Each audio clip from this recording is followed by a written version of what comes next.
Pomaže Bog, dragi prijatelji. Dobrodošli u Duhovni spomenar.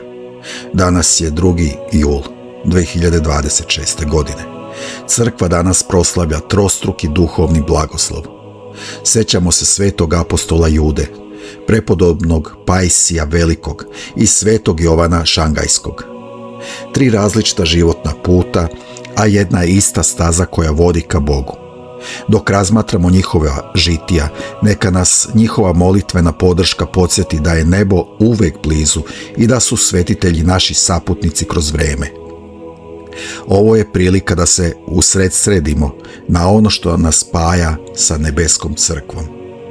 Sveti apostol Juda, brat Gospodnji, bio je jedan od onih koji su širili radosnu vest apostolskom revnošću, suočavajući se sa neverovatnim izazovima u nepoznatim krajevima.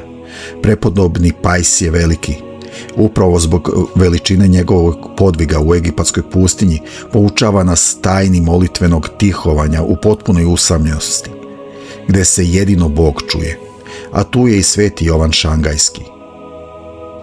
Čovjek koji je svojim životom pokazao da svetost nije izgubljena kategorija ni u 20. veku. On je putovao svetom, brinuo o siročadi, bolesnima i prognanima, neprestano svedočeći o Hristu svojim primjerom, a ne samo rečima. Zamislite tu širinu. Od prvih apostolskih dana do novijih vremena, svetost se uvek prepoznaje po žrtvi za bližnjega. Oni su živjeli u različitim epohama, ali su delili istu unutrašnju vatru. Pajsije Veliki je proveo decenije u postu i molitvi, ne tražeći priznanje ljudi, već samo Božje prisustvo. Jovan Šangajski, s druge strane, bio je neprestano u pokretu, uvek među ljudima, noseći teret njihovih muka kao da je sopstveni. Obojica su, međutim, nalazili isti izvor snage, u apsolutnom poverenju u Božju promisao.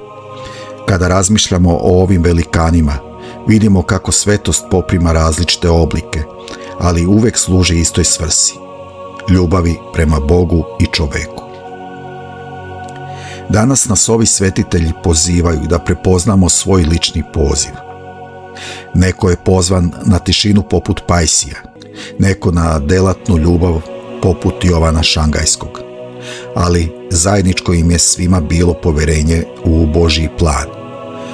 U svetu koji nam često nudi sumnju i nemir, oni su svetionici sigurnosti.